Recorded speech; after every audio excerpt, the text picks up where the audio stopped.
Welcome to Summarize This. Today, we're exploring one of the most personally transformative works of ancient philosophy, Meditations by Marcus Aurelius. Written in the 170 CE by a Roman emperor during brutal military campaigns on the empire's northern frontier, this intimate journal was never meant for publication. Marcus Aurelius, the most powerful man in the world, wrote these private reflections while managing plague, warfare, betrayal, and personal tragedy. Yet rather than chronicling his reign or military victories, he used these pages to wrestle with timeless questions. How do I live virtuously? How do I find peace amid chaos? How do I accept what I cannot control? In this comprehensive summary, we'll explore Marcus's core Stoic principles, understand the historical context that shaped his thinking, and discover why Meditations remains the most accessible and applicable ancient philosophy for contemporary life. Whether you're seeking inner peace, better leadership, or simply timeless wisdom on living well, Marcus Aurelius offers guidance that has endured because it addresses permanent features of the human condition. Let's begin. Marcus Aurelius was born in 121 CE into Rome's aristocracy during what historians call the empire's Golden Age. Educated by the finest tutors, including the Stoic philosopher Junius Rusticus, who introduced him to Epictetus's teachings, Marcus absorbed philosophy as practical discipline, not abstract theory. In 138 CE, Emperor Antoninus Pius adopted Marcus as successor, grooming him for 2 decades in governance.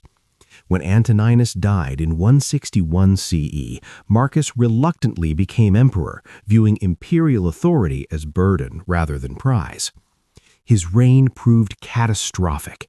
In 165 CE, armies returning from the east brought devastating plague, likely smallpox, that would kill millions across the empire over 15 years. Simultaneously, Germanic and Sarmatian tribes launched massive invasions across the Danube frontier. Marcus spent most of his reign, 166 to 180 CE, on military campaign, living in frontier encampments in what is now Austria and the Czech Republic, commanding armies while plague ravaged cities behind him. Personal tragedy compounded public crisis. His co-emperor and adoptive brother, Lucius Verus, died in 169 CE. His wife Faustina died in 175 CE during campaign. Of 13 children, only 6 survived to adulthood. A trusted general, Avidius Cassius, declared himself emperor in 175 CE, forcing Marcus to march east. The usurper was assassinated before confrontation. Most tragically, his surviving son Commodus, whom Marcus elevated as co-emperor, would become one of Rome's worst tyrants. During these campaigns, amid war, plague, and loss, Marcus wrote Meditations.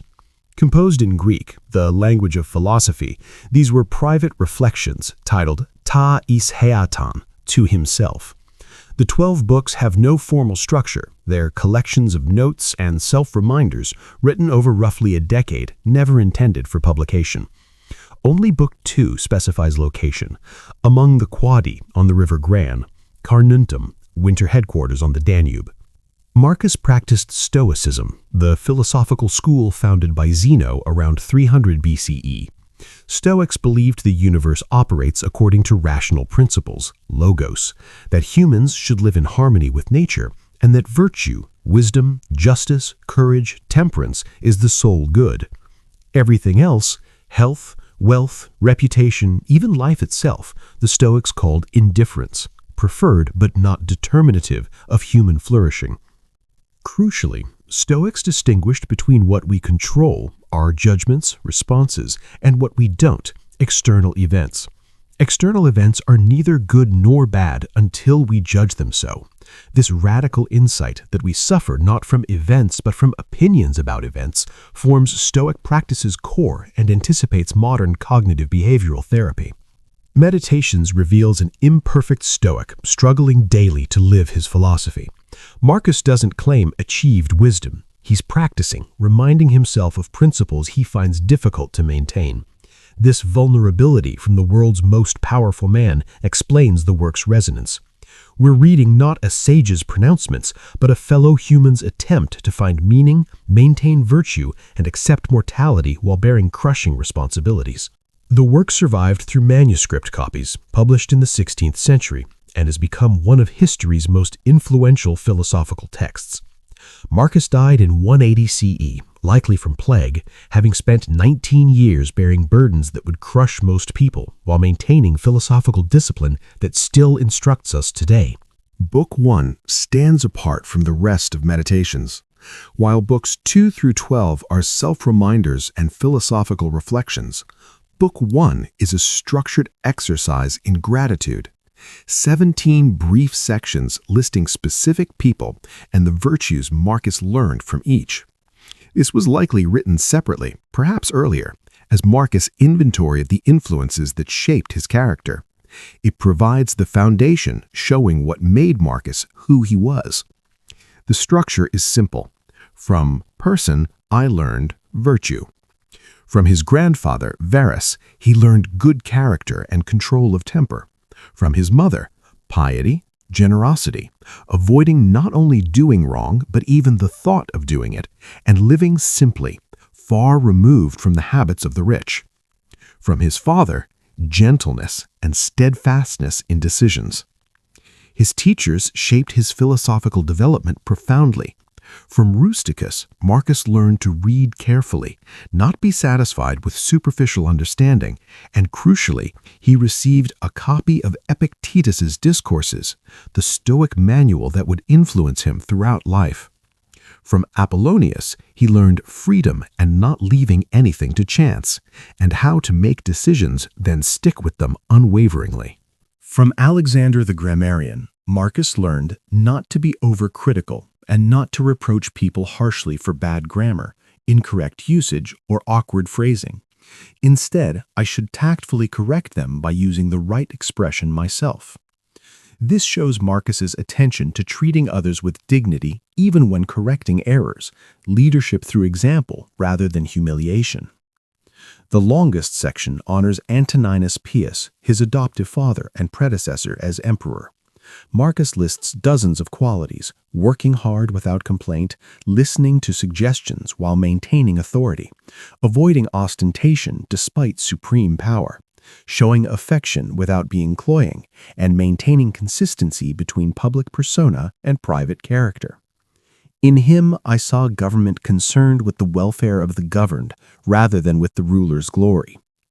From Antoninus, Marcus also learned practical wisdom, how to handle illness patiently and maintain dignity even in suffering, how to work with advisors without either surrendering judgment to them or ignoring their expertise, how to endure ingratitude without becoming bitter, how to read people's characters without being cynical about humanity. The concluding section thanks the gods for the fortunate circumstances of his life, being born with intelligence, having good relatives, receiving excellent teachers, being given position where he could practice philosophy, and most importantly, not squandering these gifts. By the gods, Marcus does not mean divine personalities in the mythological sense, but nature itself, reason, logos, and the rational order of the universe. That I was not raised longer by my father's concubine, and that I had the good fortune, when finally the desire for philosophy came, not to waste time on sophistry or critical analysis, but to have found the real thing, Stoic practice. Book 1 reveals Marcus's profound humility. The emperor of Rome, absolute ruler of 50 million people, begins his reflections by acknowledging he is entirely a product of others' influence and fortune's gifts. He claims no self-made status. Everything good in him came from people who taught, guided, and modeled virtue. This gratitude framework sets the tone for everything that follows. The virtues Marcus will remind himself to practice in books 2 through 12, justice, self-control, truthfulness, patience, and dignity, are debts owed to specific people who embodied him. When Marcus struggles to maintain these virtues under pressure, he's honoring those who taught him, not just fulfilling abstract ideals. Book 2 opens with Marcus's location, written among the Quati on the river Gran, Carnuntum, Roman military headquarters on the Danube frontier, modern Austria. He's approximately 50 years old, managing campaigns against Germanic tribes while plague ravages the empire. This context, military encampment, winter cold, constant mortality, permeates every reflection. The book opens with his famous morning meditation. Begin each day by telling yourself, "Today I shall be meeting with interference, ingratitude, insolence, disloyalty, ill will, and selfishness, all of them due to the offender's ignorance of what is good or evil." This mental preparation removes disappointment's shock. Expect flawed people. Don't be surprised when they appear.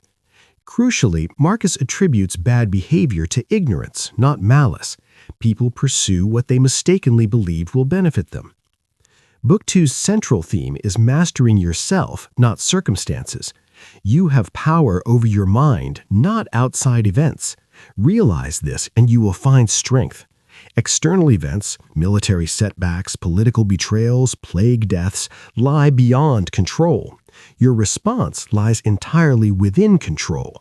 This distinction provides the foundation for psychological invulnerability. Marcus emphasizes present moment focus. Concentrate every minute like a Roman, like a man, on doing what's in front of you with precise and genuine seriousness, tenderly, willingly, with justice. Don't let mind wander to past regrets or future anxieties. The present task deserves complete attention and virtuous execution. The book contains powerful mortality meditations. You could leave life right now. Let that determine what you do and say and think. Death's proximity creates urgency. Stop postponing virtue to imagined future. Consider yourself dead. You have lived your life. Now take what's left and live it properly. Imagine dying yesterday. Everything beyond becomes undeserved bonus, demanding proper use. Book 2, Section 11, notes impermanence's totality. How swiftly all things disappear, in the universe the bodies themselves, and in time the memory of them. Not just physical death, but erasure from memory. Everyone you know will die. Everyone who remembers you will die. Even collective memory eventually vanishes. Yet this isn't depressing, but liberating. Book 2, Section 17 provides perspective. Of human life, the time is a point, and the substance is in a flux, and the perception dull, and the composition of the whole body subject to putrefaction, and the soul a whirl, and fortune hard to divine, and fame a thing devoid of judgment. Everything is fleeting, unreliable, uncertain, except your capacity for virtue right now. Marcus addresses the futile search for external peace. People look for retreats for themselves, in the country, by the sea, in the mountains. You always wish you could too, which is idiotic. You can get away from it any time you like, by going within. Nowhere you can go is more peaceful than your own soul. Peace comes from proper consciousness, not perfect circumstances. The book concludes with accepting natural processes. Everything that happens is natural and familiar. Accept what you're dealt. Love it. What could be more appropriate? Fighting against what happened wastes energy. Accept what nature provides and focus energy on virtuous response. Book 2 establishes the framework Marcus will develop throughout remaining books. External events are indifferent. Internal responses determine everything. Mortality creates urgency. Virtue is always accessible right now. And peace comes from mastering yourself rather than controlling circumstances. Written in military tent, surrounded by war and plague, these aren't abstractions, but tested principles enabling Marcus to maintain composure under crushing pressure. Book 3 intensifies mortality awareness into urgent call for purposeful action. Where Book 2 established principles, Book 3 demands immediate application. Time is running out, distractions are everywhere, and Marcus forces himself to focus on what actually matters before death arrives. The opening strikes immediately. Not just that every day more of our life is used up and less of it is left, but this too. If we live longer, can we be sure our mind will still be capable of understanding the world, of the contemplation that aims at divine and human knowledge? Marcus fears not just death, but decline, living long enough to lose mental capacity for philosophy. This creates double urgency. Act now while capable. Book 3, Section 3 contains his most direct command. Don't waste the rest of your time here worrying about other people unless it affects the common good. It will keep you from doing anything useful. You'll be too busy thinking about what so-and-so is doing and why and what they're saying and what they're thinking. Stop obsessing over others' opinions, gossip, or judgments. These consume energy needed for virtue. He lists what to eliminate: pointless enthusiasms, aimless wanderings, things done for show, unnecessary business. Strip life to essentials. Ask constantly, is this necessary? Does this serve virtue or common good? If not, eliminate it ruthlessly. Book 3, Section 4 provides technique against catastrophic thinking. Don't let your imagination be crushed by life as a whole. Don't try to picture everything bad that could possibly happen. Stick with the situation at hand and ask, why is this so unbearable? Why can't I endure it?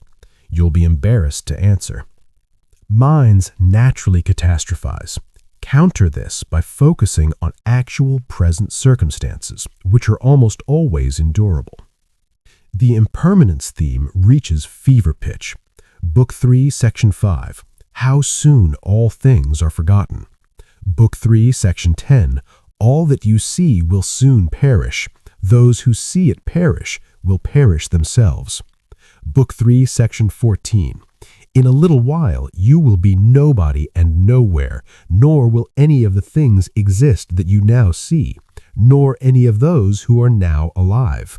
All things are born to change and die and disappear. This constant mortality drumbeat isn't morbid, but clarifying. When you truly internalize that you and everyone you know will vanish completely, what matters becomes obvious. Status? Meaningless. Wealth? Can't take it. Reputation will be forgotten. Only virtue, acting rightly regardless of outcomes, survives scrutiny, because virtue is intrinsic to action, not dependent on results. Book 3, Section 11 references the 3 Stoic disciplines. If you apply yourself to the task before you, following right reason carefully, resolutely, and with kindness, if rather than getting distracted by irrelevancies, you keep your spirit pure as if you had to give it back this very moment, if you can hold to this, expecting nothing, fearing nothing, but satisfied to live by nature and to speak with heroic honesty, you will be happy, and no one will be able to prevent it. 3 practices: proper perception, seeing things clearly; proper action, serving common good; proper desire, wanting only what's in your control. Apply these to immediate tasks without distraction, and well-being follows inevitably. Book 3 is Marcus commanding himself to stop procrastinating virtue. Death approaches, time wastes, distractions multiply. Focus now on what matters, thinking clearly, acting justly, accepting mortality, because you might not have tomorrow. This isn't someday philosophy, but this moment imperative. Live with purpose now, or die having wasted the only life you'll ever have. Book 4 develops meditation's most powerful idea: your mind is the only truly secure refuge. External circumstances, war, plague, political upheaval, assail Marcus constantly, yet he recognizes that physical escape provides no peace. True refuge lies within, in the fortress of rational consciousness that external events cannot breach unless you open the gates through harmful judgments. The famous passage in Book 4, Section 3 captures this. People try to get away from it all, to the country, to the beach, to the mountains. You always wish you could too, which is idiotic. You can get away from it any time you like, by going within. Nowhere you can go is more peaceful, more free of interruptions than your own soul. Marcus, emperor of Rome with unlimited physical freedom, understands that location doesn't create peace. Consciousness does. The book's central insight appears repeatedly. Opinion creates suffering, not events themselves. Book 4, Section 7 states baldly, choose not to be harmed and you won't feel harmed. Don't feel harmed and you haven't been. This isn't denial, but recognizing that harm exists in judgment, not in external facts. Someone insults you? That's just air vibrating. Whether those vibrations harm you depends entirely on your judgment about insult's significance. Book 4, Section 24 makes this explicit. If you remove your opinion about something that seems painful, you yourself stand invulnerable. Myself? Who's that? Your reason. But I'm not just reason. True enough. So don't let your reason inflict pain on itself. Strip away with judgment that events are intolerable, and you remove suffering. Events remain, you still face difficulty, but suffering dissolves. Book 4, Section 49 provides the book's signature line, "The universe is change, our life is what our thoughts make it." Everything external changes constantly and uncontrollably, but your life, your actual experience of existence, is determined by how you think about what happens. Change your thoughts, change your life. This anticipates cognitive behavioral therapy by 18 centuries. The impermanence theme intensifies. Book 4, Section 48 catalogs the forgotten. Think continually how many physicians are dead after often contracting their eyebrows over the sick, and how many astrologers after predicting with great pretensions the deaths of others, and how many philosophers after endless discourses on death or immortality, how many heroes after killing thousands. Everyone vanishes. Fame is meaningless. Only virtue practiced now matters. Book 4, Section 3 contains another devastating observation. Everything is only for a day, both that which remembers and that which is remembered. You're temporary. Your memories are temporary. People who might remember you are temporary. The entire apparatus of human memory and meaning will vanish. Against cosmic time, nothing persists except virtue, which is intrinsic to action, not dependent on memory or outcome. Yet, Marcus finds this liberating rather than depressing. Book 4, Section 39. Your days are numbered. Use them to throw open the windows of your soul to the sun. If you do not, the sun will soon set, and you with it. Limited time creates urgency. Stop postponing what matters. Act virtuously now because now is all you have. Book 4 establishes that external circumstances can't determine your well-being. Only your judgments can. Therefore, guard your mind more carefully than any physical fortress. Don't admit harmful opinions. Don't judge events as unbearable. Recognize that your soul, rational, judging consciousness, is the only space where you're truly free. External events will continue assaulting you. The citadel of mind, properly defended, remains invulnerable. Book 5 confronts a tension Marcus feels acutely. The gap between what he wants, rest, philosophical contemplation, comfort, and what his nature demands, work, service, engagement with others. The book's opening is his most famous struggle with this conflict, and it establishes the theme. Humans exist not for personal comfort, but for fulfilling their social function. Book 5, Section 1 captures this perfectly. At dawn, when you have trouble getting out of bed, tell yourself, I have to go to work as a human being. What do I have to complain of if I'm going to do what I was born for? The things I was brought into the world to do. Or is this what I was created for? To huddle under the blankets and stay warm? But it's nicer here. So you were born to feel nice? Instead of doing things and experiencing them? Don't you see the plants, the birds, the ants and spiders and bees going about their individual tasks, putting the world in order as best they can? And you're not willing to do your job as a human being? Why aren't you running to do what your nature demands? This isn't abstract philosophy, but Marcus's daily reality.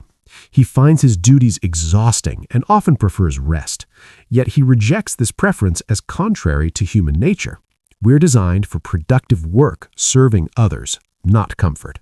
Book 5, Section 16 articulates the foundation. We were born to work together, like feet, hands, eyes, like the two rows of teeth, upper and lower. To obstruct each other is unnatural. To feel anger at someone, to turn your back on him, these are obstructions. Humans are inherently social. We can't flourish in isolation.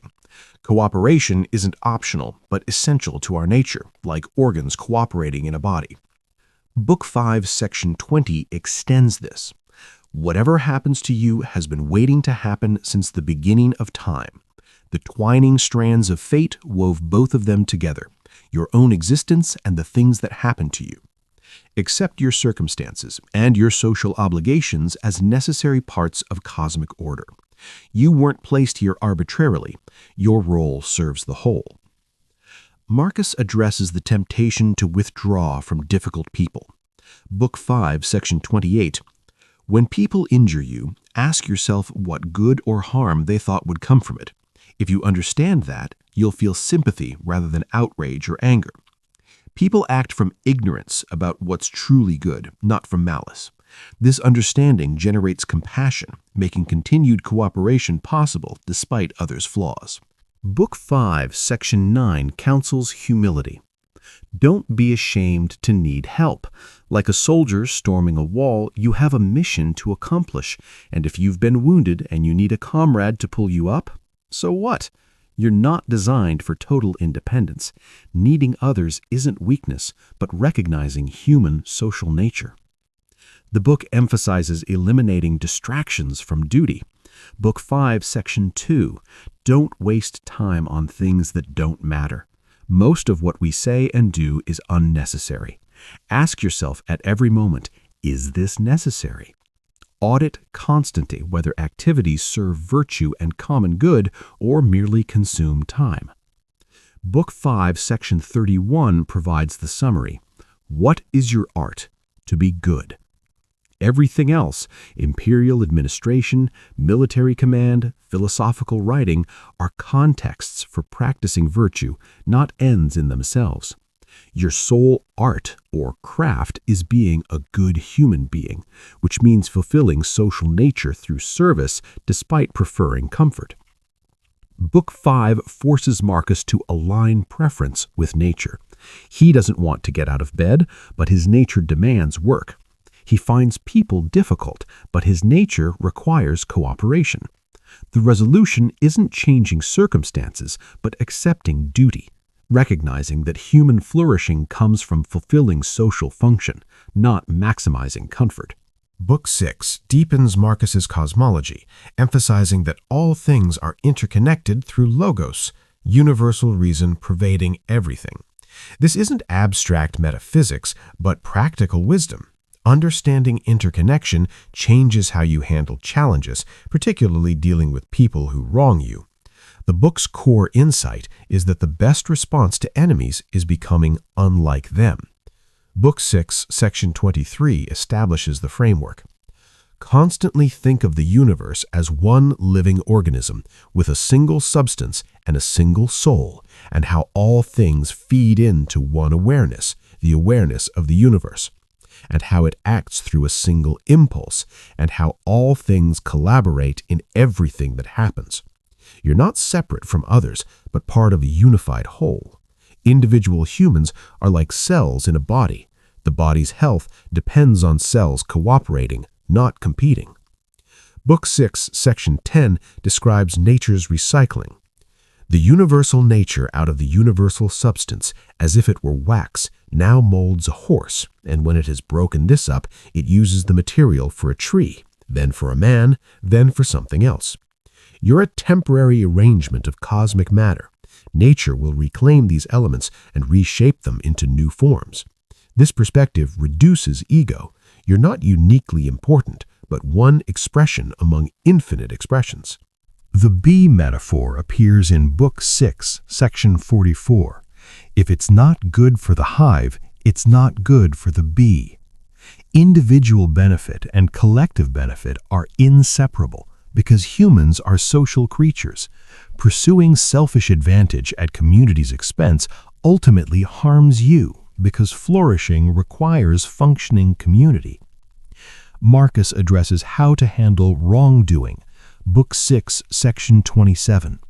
When you are offended at someone's wrongdoing, immediately turn to your own similar failings.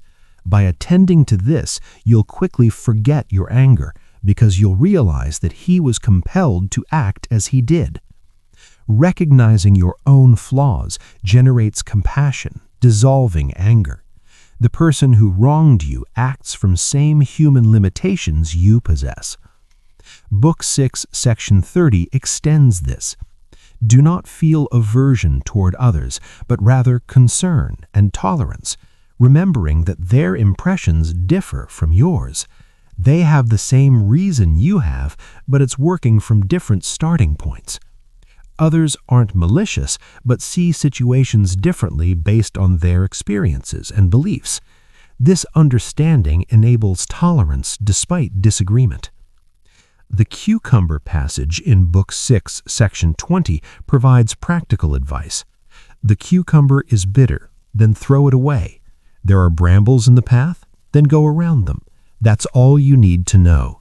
Don't add, why are these things in the world at all? Respond practically to difficulties without metaphysical complaints. Some people are difficult. Work around them, avoid them if necessary, but don't waste energy questioning why difficult people exist. Book 6, Section 52 shows openness to correction. If someone can prove me wrong and show me I'm making a mistake or looking at things from the wrong perspective, I'll gladly change. It's the truth I'm after, and the truth never harmed anyone. Marcus prioritizes truth over ego. Being corrected helps rather than harms because it moves you closer to reality. Book 6, Section 7 identifies the highest good. If you can find anything in the life of man better than justice, truth, self-control, courage, anything better than a mind satisfied that it's obeying rational principle, turn to that better thing with all your heart. Nothing exceeds virtue. When facing difficult choices, prioritize virtue over comfort, popularity, or advantage. Book 6, Section 47 emphasizes impermanence. Think often of how swiftly all things pass away and disappear, both the things which are and the things which are produced. Everything changes constantly. Clinging produces suffering. Accepting flow produces peace. Book 6's practical wisdom is that recognizing universal interconnection changes your responses. Enemies are part of the same cosmic whole. They act from ignorance, not evil. The best revenge isn't harming them, but becoming better than they are, responding to wrongdoing with virtue rather than vice, maintaining your character regardless of others' failures. Book 7 intensifies impermanence meditation while introducing resilience through acceptance. Where earlier books established that life is brief, Book 7 shows how this brevity creates both urgency and liberation. The book contains some of Marcus's most famous reflections on fame's futility and the principle that obstacles become opportunities when viewed correctly. Book 7, Section 69 delivers devastating equality. Alexander the Great and his groom both died and came to the same thing. Alexander conquered the known world. His groom cleaned horses. Both are equally dust now. From a cosmic perspective, all earthly distinctions, power, fame, wealth, vanish completely. This isn't nihilism, but clarity about what actually matters. Virtue, which is intrinsic to action regardless of historical memory. Book 7 emphasizes how quickly everything cycles. Marcus observes that human dramas repeat endlessly, the same ambitions, betrayals, triumphs, and failures playing out generation after generation. Book 7, Section 1 notes, "What is evil? Something you've seen 1,000 times before." Keep this in mind when anything happens, that it's something you've seen before. Nothing is genuinely novel. The details differ, but patterns remain constant. This recognition produces resilience. If challenges are recurring patterns rather than unique catastrophes, they're manageable. Others have faced identical difficulties and survived. You're experiencing what every generation experiences, which normalizes struggle and removes the sense of unique persecution. Book 7, Section 54 emphasizes complete control over response. Everywhere and at all times, it is in your power piously to acquiesce in your present condition, and to behave justly to those who are about you, and to exert your skill upon your present thoughts, that nothing shall steal into them without being well examined. Right now, regardless of circumstances, you can think clearly, act justly, and accept what happens. This power is absolute and perpetual. What is outside my mind means nothing to it. External events, others' opinions, political developments, physical circumstances cannot enter consciousness unless you grant admission through judgment. Your mind remains your sovereign territory, where you maintain complete authority. The famous principle that obstacles become opportunities appears here. Book 7, Section 68 quotes Epictetus, "It is not things that disturb us, but our judgments about things. Events are neutral until we judge them. A setback can be judged as disaster or as opportunity to practice resilience. The choice of interpretation determines experience." Book 7, Section 29 counsels stripping away interpretive overlay. Strip away the legend that encrusts action. Limit yourself to the present. Understand what happens either to you or to another. Don't add dramatic interpretation to events. The story you add, "that jerk disrespected me," creates the suffering. Book 7, Section 55 identifies the core practice. Do external things distract you? Then make time for yourself to learn something worthwhile. Stop letting yourself be pulled in all directions. Guard attention ruthlessly. Most distractions are self-imposed. You choose where attention goes. Focus on what matters: virtue, duty, present moment. Book 7, Section 22 encourages compassion for others. Do not despise or resent or criticize anyone who acts shamefully, but rather reflect, "Was I never like that?" You will find you were. Even if not in exactly the same way, you certainly engaged in some form of shameful behavior yourself. Remembering your own mistakes prevents self-righteous judgment and generates understanding. Book 7's wisdom is that life's brevity and the cyclical nature of human experience produce both urgency and resilience. Act now because time is short, but also take comfort. Your struggles aren't unique. Others have faced them and will face them again. Fame is meaningless against cosmic time. Only virtue matters, and virtue is always accessible, regardless of circumstances. When obstacles appear, recognize that your interpretation determines whether they're disasters or opportunities for practicing resilience. Book 8 emphasizes the governing faculty, rational mind's primacy over everything else. Marcus returns to Epictetus's stark image of humans as a little soul carrying about a corpse, separating essential self, rational consciousness, from body, temporary vessel. The book's central concern is maintaining philosophical principles and mental focus regardless of external status or circumstances. Book 8, Section 5 captures the practice.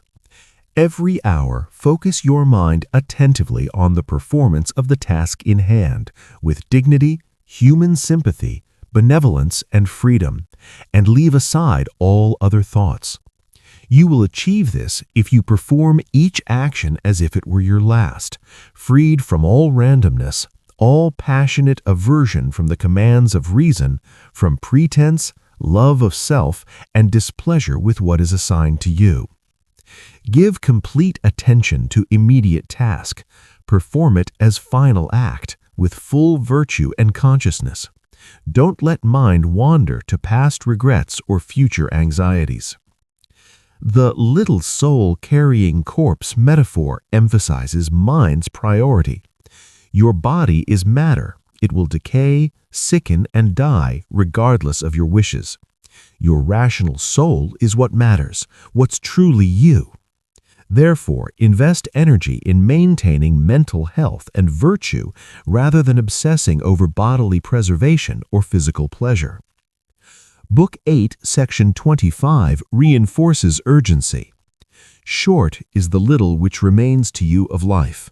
Live as on a mountain. Let men see, let them know a real man who lives as he was meant to live. Time is limited. The mountain metaphor suggests elevation above petty concerns. Live authentically according to nature and reason, not according to others' expectations or social conventions. Book 8 addresses changing your mind without surrendering agency.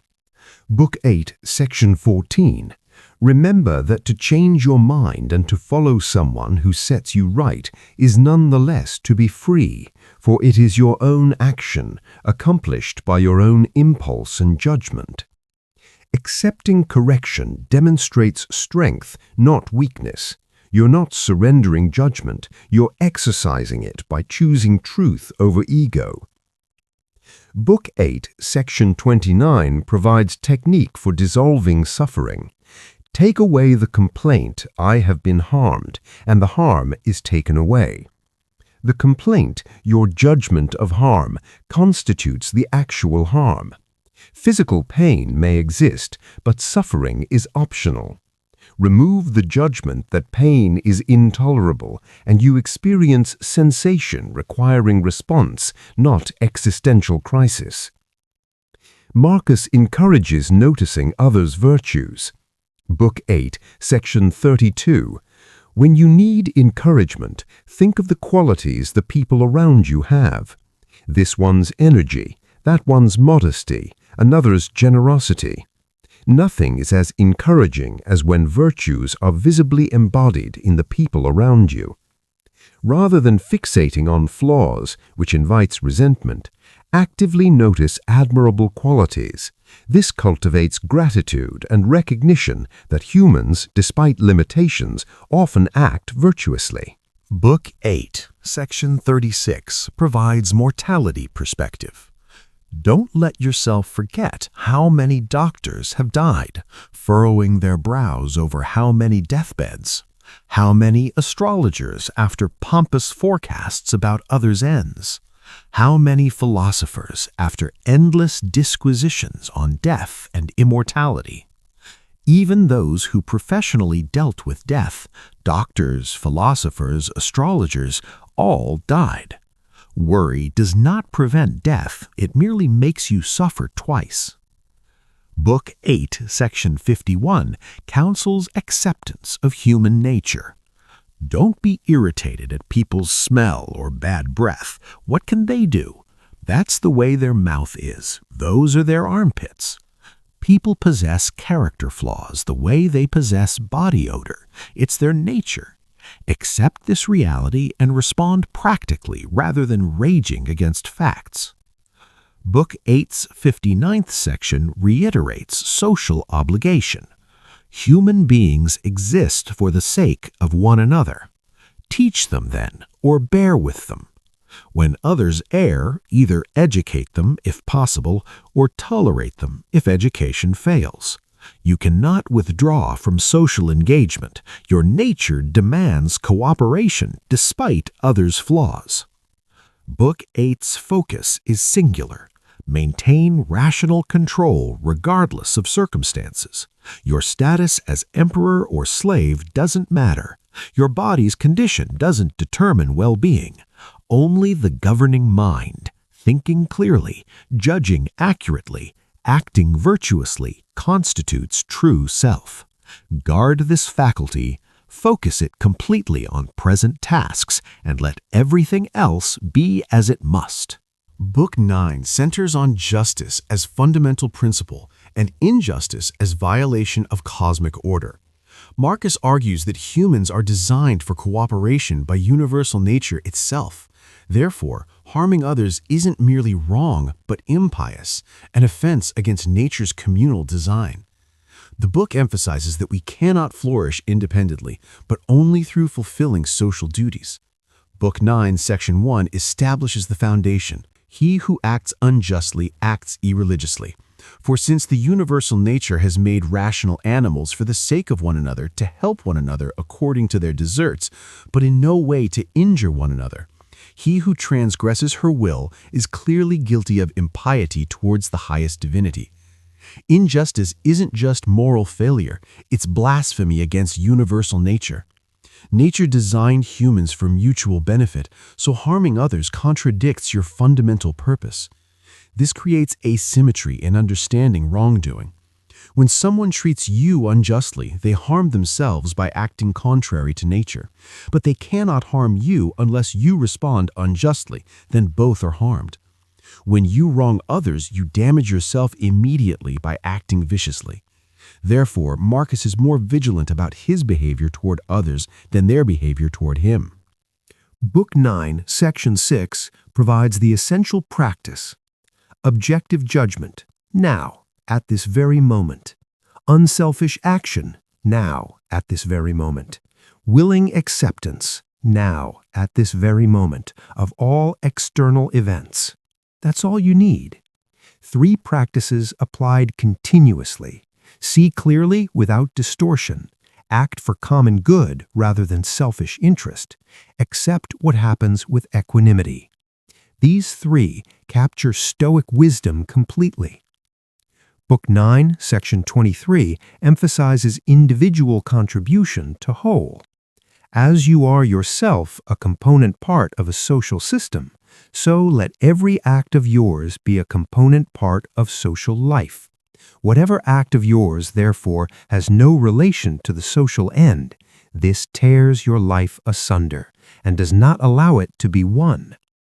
Every action should serve collective benefit. Acts serving only yourself are like organs rebelling against the body, destructive to the whole and ultimately to yourself. Book 9 addresses dealing with shameless people. Book 9, Section 42. When you face someone's shameless conduct, immediately ask yourself, is a world without shamelessness possible? It isn't. Then don't ask the impossible. This person is just one of the shameless whose existence is inevitable in the world. Shameless people exist. This is fact, not negotiable preference. Accept this reality and respond practically rather than raging against inevitable human variation. Book 9, Section 11 generates compassion through self-examination. Whenever you are about to blame someone, ask yourself, what similar fault do I have? For we are all guilty of similar failings, desiring money, pleasure, reputation. When you think of this, you'll quickly forget your anger. Recognizing your own flaws prevents self-righteous judgment and produces understanding. Book 9, Section 3 addresses death acceptance. Do not despise death, but be well content with it, since this too is one of those things which nature wills. Death is a natural process, neither good nor bad. Fighting this inevitability produces suffering. Accepting it produces peace. Book 9, Section 27 identifies 3 fundamental relationships. One to your body, which is immediately around you, another to the divine cause from which all things come, and a third to those who live with you. You're responsible to body, maintaining health, to divine providence, accepting what happens, and to fellow humans, serving common good. These relationships define human existence. Book 9, Section 31 normalizes evil. What is wickedness? It's what you've often seen. Keep this in mind on every occasion, that this is what you've seen before. Evil isn't novel. Ambition, betrayal, cruelty repeat throughout history. Recognizing patterns removes shock and enables rational response. Book 9's message is clear. You exist not for yourself, but as part of social whole. Justice isn't an optional virtue, but fundamental duty, because universal nature designed humans for cooperation. Harming others violates your nature and purpose. The path to flourishing requires fulfilling social obligations, contributing to the common good, and recognizing that individual well-being and collective well-being are inseparable. Act justly now. This is what you were made for.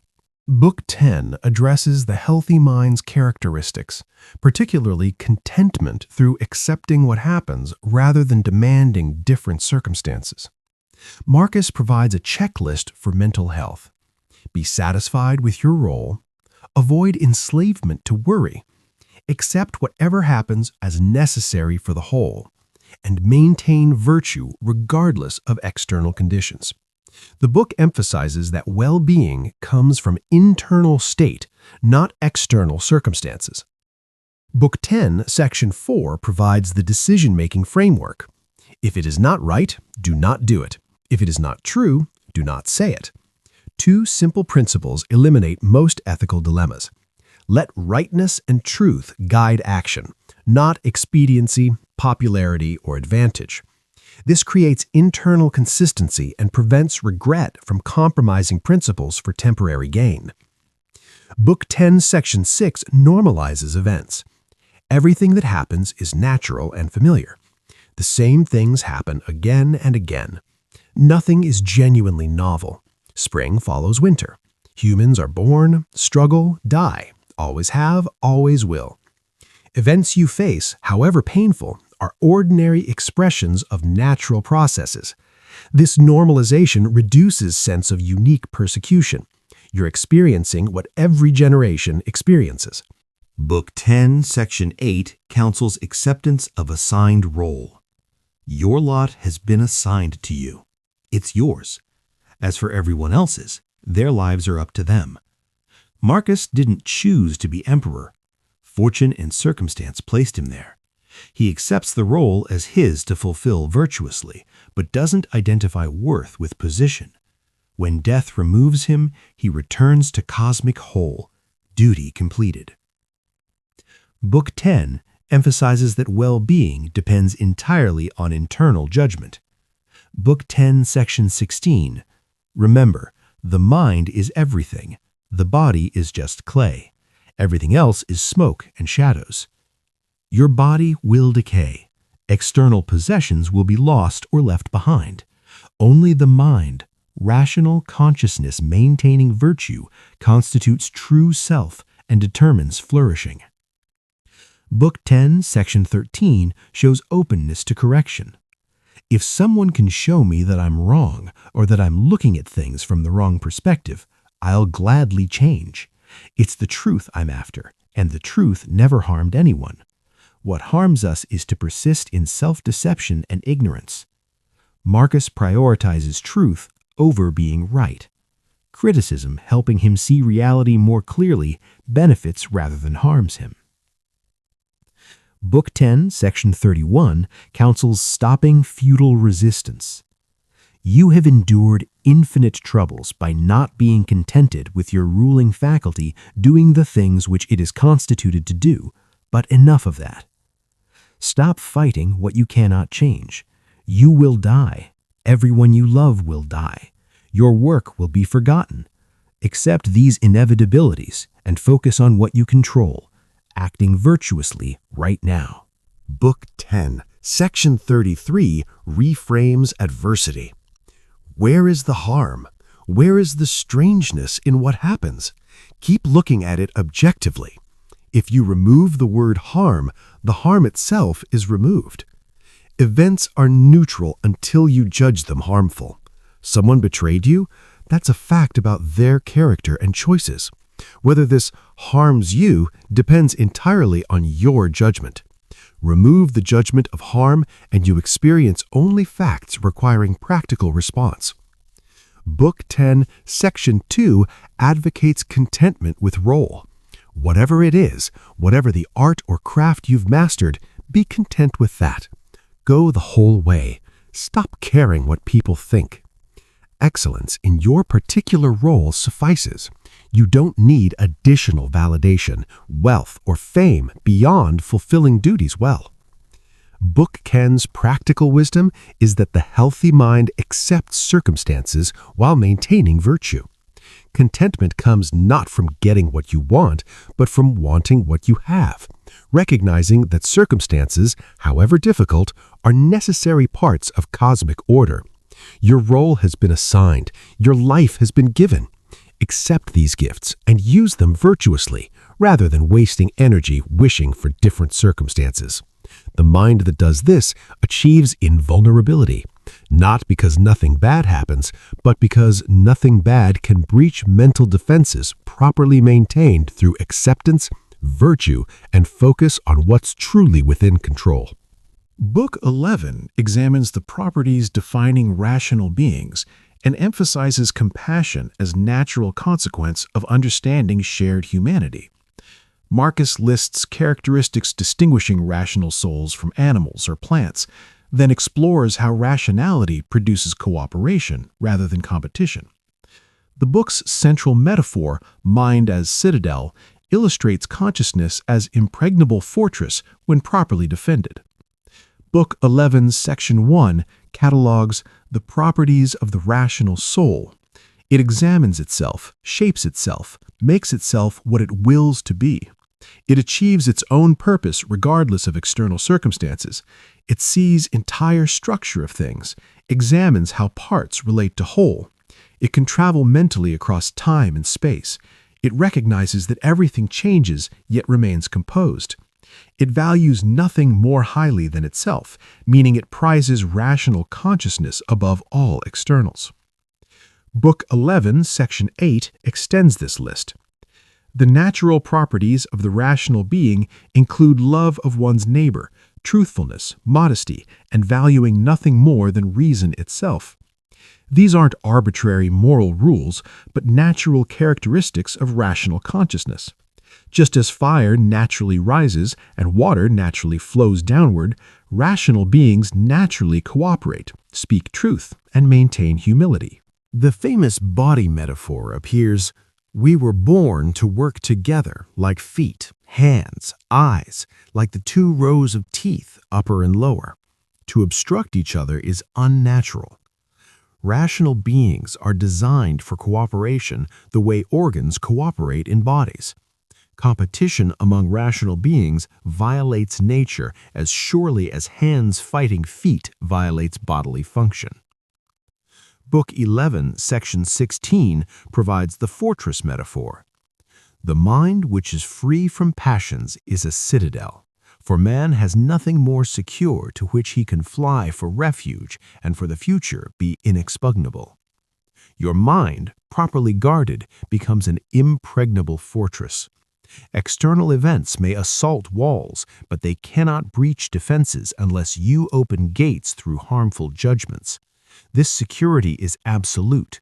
No tyrant can force you to think unjustly. No illness can compel cowardice. No poverty can mandate vice. Book 11, Section 18 gives two-step practice.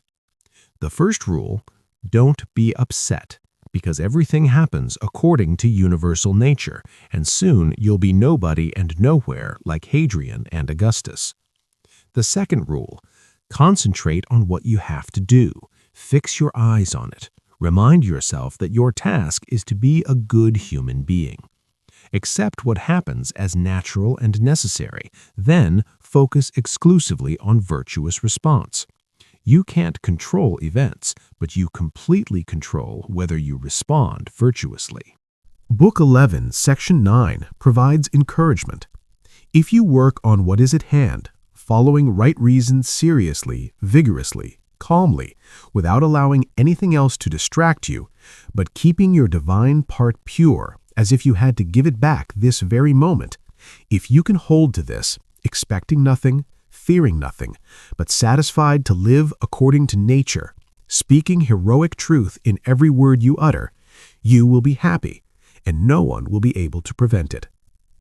Happiness comes from working virtuously on immediate tasks without distraction. No external force can prevent this because it depends entirely on internal choice. Book 11, Section 13 addresses anxiety. How ridiculous and strange to be surprised at anything that happens in life. Why be surprised by death, betrayal, illness, or any other natural occurrence? These are permanent features of existence. Surprise indicates you haven't accepted reality. Rational beings accept what is rather than demanding reality conform to preferences. Book 11, Section 20 emphasizes acceptance. Everything is brought about by nature, and there will be nothing else ever. Whatever happens occurs through natural processes. Fighting against nature is futile and produces suffering. Acceptance doesn't mean passivity. You can work to change circumstances, but it means recognizing that what happened necessarily according to causal chains you didn't control. Book 11's wisdom is that rational consciousness possesses specific natural properties, including cooperation, truthfulness, and compassion. The mind properly cultivated becomes impregnable fortress. Happiness comes from working virtuously on present tasks while accepting that everything happens according to nature. Rationality produces not isolation, but connection, recognizing shared humanity with all rational beings and working together like organs in a body. Book 12 is Marcus's final meditation, concluding meditations with reflections on death's inevitability, time's vastness, and the necessity of letting go, particularly releasing concern for others' opinions and meeting life's end with serenity. The book has a valedictory quality, as if Marcus knows these may be his last philosophical reflections before death claims him. Book 12, Section 1 provides immediate reassurance. Everything you're trying to reach by taking the long way round, you could have right now, this moment, if you'd only let go of the past, entrust the future to providence, and guide the present toward reverence and justice. Well-being isn't deferred to future achievement. It's available immediately through virtuous thought and action right now.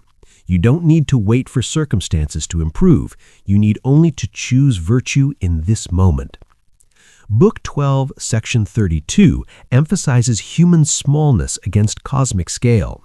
How small a fragment of boundless time is assigned to each man, for very soon it vanishes in eternity, and how small a part of the universal substance, and how small a part of the universal soul, and on how small a clod of the whole earth you creep.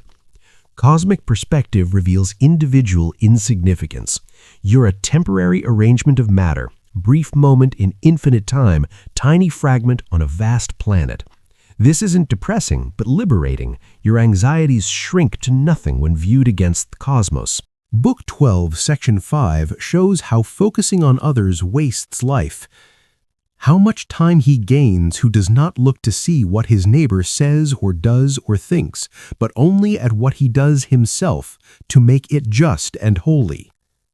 You gain time not by living longer, but by not wasting life on irrelevances. The person obsessing over others' opinions has less life than the person living 6 months focused on virtue. Book 12, Section 22 warns against attachment to recognition. When you have done a good deed and another has benefited, why do you still look, as fools do, for a third thing? Credit for having done it, or a return? Do good for its own sake, not for gratitude. Expecting recognition creates vulnerability to disappointment. The good deed itself is sufficient reward. Book 12, Section 3 identifies control boundaries. 3 things are required. First, the proper constitution of one's own body and soul. Second, events as they occur outside you. Third, how you respond to them. You control only the third. You can't change body you inherited or events happening around you. You can only control present response. Focus exclusively on this controllable element. Book 12, Section 36, seems to acknowledge life's end approaching. Man, you have been a citizen in this great world city. What difference does it make, whether for 5 years or 50? For what is according to its laws is equal for everyone. So what is terrible if you are sent from the city by no tyrant and no unjust judge, but by nature who brought you in? It's like when a director who hired an actor dismisses him from the stage. Life in the cosmic city follows natural law.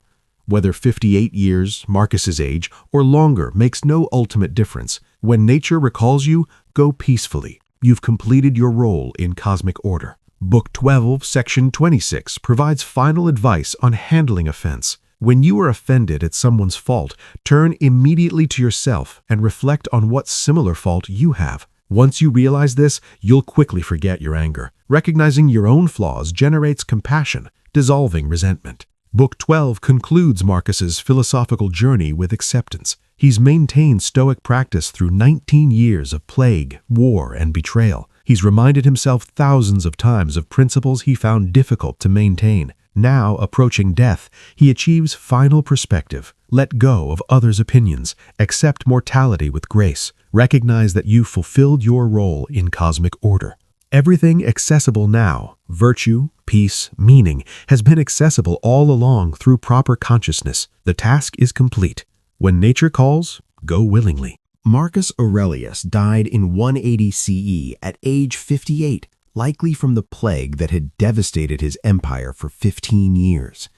His 19-year reign navigated catastrophic challenges with philosophical discipline that still instructs us. Yet his final decision proved tragically flawed, elevating his son Commodus as successor. Where Marcus embodied Stoic virtue, Commodus became one of Rome's worst tyrants, cruel, megalomaniacal, ultimately assassinated. Even the philosopher king couldn't fully control outcomes. But Marcus left something more enduring than political legacy: Meditations, the private journal never meant for publication. Manuscript copies somehow survived, preserved through Byzantine libraries when Western Europe largely forgot classical philosophy. The first printed edition appeared in 1559, with the first English translation in 1634. Gradually, the work achieved recognition as one of history's great philosophical texts. The 20th century brought unexpected validation through psychology. Pioneers of cognitive behavioral therapy, Albert Ellis and Aaron Beck, developed therapeutic approaches strikingly similar to Stoic techniques. Ellis explicitly acknowledged Stoic influence, noting that Marcus's principle, "It is not things that disturb us, but our judgments about things," anticipated CBT's core insight. Modern therapy essentially teaches ancient Stoic cognitive discipline, confirming through empirical research that these practices genuinely improve mental health. The late 20th and early 21st centuries witnessed remarkable Stoic revival. Meditations became a bestseller, appearing on reading lists from Silicon Valley to military academies. Contemporary writers like Ryan Holiday, Massimo Pigliucci, and Donald Robertson popularized Stoicism for modern audiences. Organizations like Modern Stoicism emerged, offering annual Stoic Week where thousands practiced Stoic exercises with measurable well-being improvements. Modern applications extend across domains. Military organizations study Marcus for leadership under pressure. Admiral James Stockdale credited Stoic philosophy with enabling survival through 7 years as prisoner of war in Vietnam. Business leaders apply Stoic principles to entrepreneurship, appreciating the focus on controlling process rather than obsessing over uncertain outcomes. Athletes use Stoic techniques for performance psychology, managing anxiety and maintaining present moment focus. Meditations endures because it addresses permanent features of human experience. Marcus faced challenges structurally similar to ours: overwhelming responsibilities, difficult people, uncertain outcomes, mortality awareness, tension between duty and preference. His responses, reframing thoughts, accepting what you cannot control, focusing on virtue, maintaining perspective, remain applicable because human psychology hasn't fundamentally changed. The work's intimate, vulnerable tone particularly resonates. Marcus isn't a sage lecturing from achieved wisdom, but a fellow struggler, reminding himself daily of principles he finds difficult to practice. Readers recognize their own struggles: procrastination, anger, anxiety, self-doubt. His honesty makes Stoicism seem achievable rather than impossibly idealistic. The modern revival suggests ancient philosophy offers resources for contemporary challenges. In an age of anxiety and distraction, Marcus's insistence on controlling attention, examining judgments, and focusing on virtue provides framework for mental resilience. The Roman emperor, writing by candlelight on the frontier, speaks across centuries to anyone struggling to maintain composure and act virtuously amid difficulty. Meditations remains what Marcus hoped philosophy would be: practical wisdom for living well. Not because it solves every problem, but because it addresses permanent challenges of being human: suffering, mortality, relationships, duty, meaning, with insights transcending Roman imperial context. This is why Meditations endures. It teaches not what to think, but how to think about challenges that never go out of date. Thank you for joining me on this journey through Marcus Aurelius's Meditations. We've explored 12 books of Stoic wisdom, from gratitude and duty to mortality and cosmic perspective, from handling difficult people to maintaining focus, from social obligation to final acceptance. Marcus's genius lies not in achieving perfection, but in practicing persistently. His struggles mirror ours: managing emotions, finding meaning, accepting mortality, maintaining virtue under pressure. His techniques, reframing thoughts, controlling judgments, focusing on the present, remain as applicable today as 1850 years ago. If you found value in this exploration, please like, subscribe, and share. Leave a comment on which principle resonated most with you, or which philosophical text you'd like explored next. Until next time, remember Marcus's wisdom. Focus on what you control, your thoughts and actions. Accept what you cannot control with grace, and live each moment guided by virtue.